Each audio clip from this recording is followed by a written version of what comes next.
retrouver nos analystes Paul, Emmanuel et Mario qui sont avec nous. Bonsoir à vous trois. Bonsoir, Julie. Bonsoir. On va y revenir dans un instant au témoignage d'Éric Kerr. Mais d'abord, Conseil des ministres aujourd'hui qui s'est déroulé en présentiel à Québec.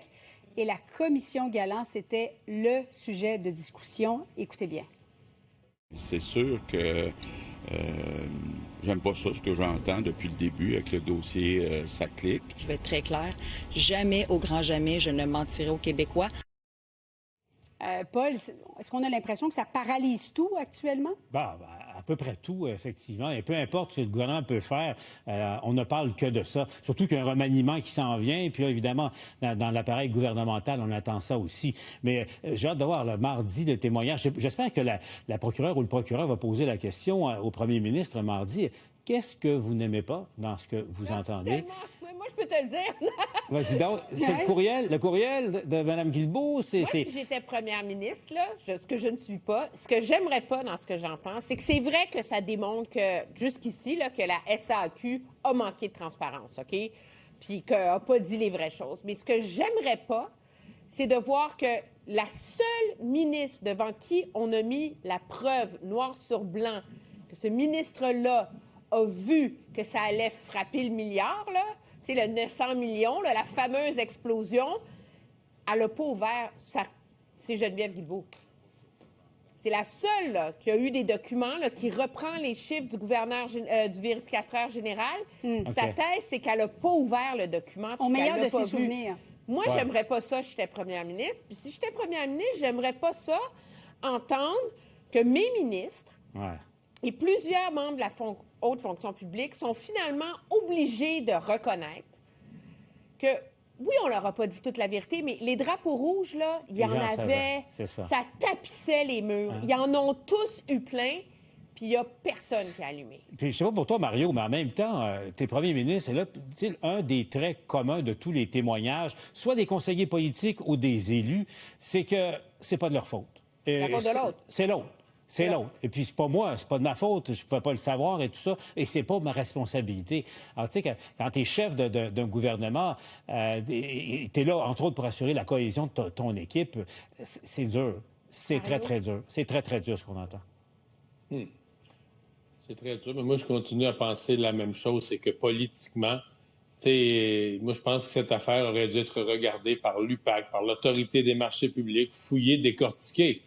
Mais tu sais, t'envoies des ministres, puis là, tu leur poses la question, il y a 5 ans, telle date, là, c'est quoi la phrase qui s'est dit? Puis là, il dit, je m'en souviens plus.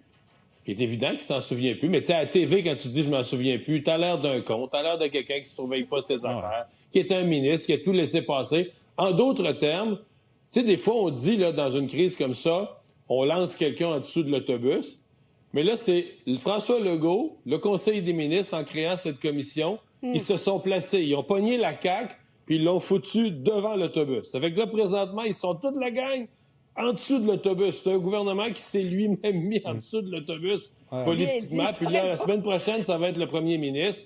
C'est ça, la réalité politique. Et moi, je pense qu'à l'interne de la CAQ, quand ils vont débriefer la décision d'avoir créé la commission...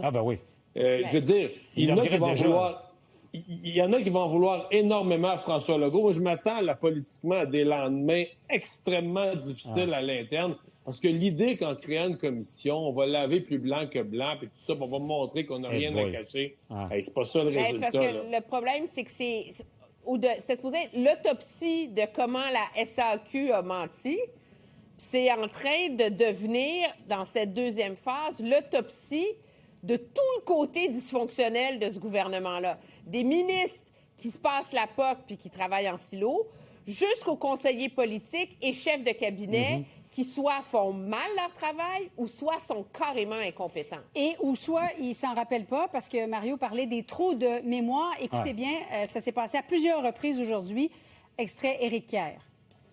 Je me souviens pas d'avoir eu cette conversation-là avec M. Rodrigue. Est-ce que vous lui avez donné des instructions particulières dans le cadre de cette rencontre? Pas dans mon souvenir, M. le commissaire. Vous n'avez pas souvenir, c'est vous les a transmises par courriel avec des pièces jointes.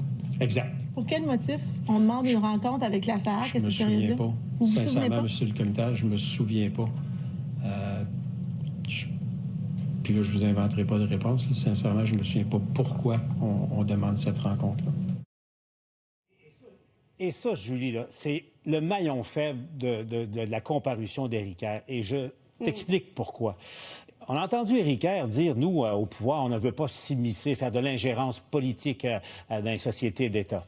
Alors, cette rencontre-là, Éric Kerr, son cabinet, convoque pas la présidente du conseil d'administration, pas le PDG de la SAC, convoque directement le vice-président Carl Malenfant.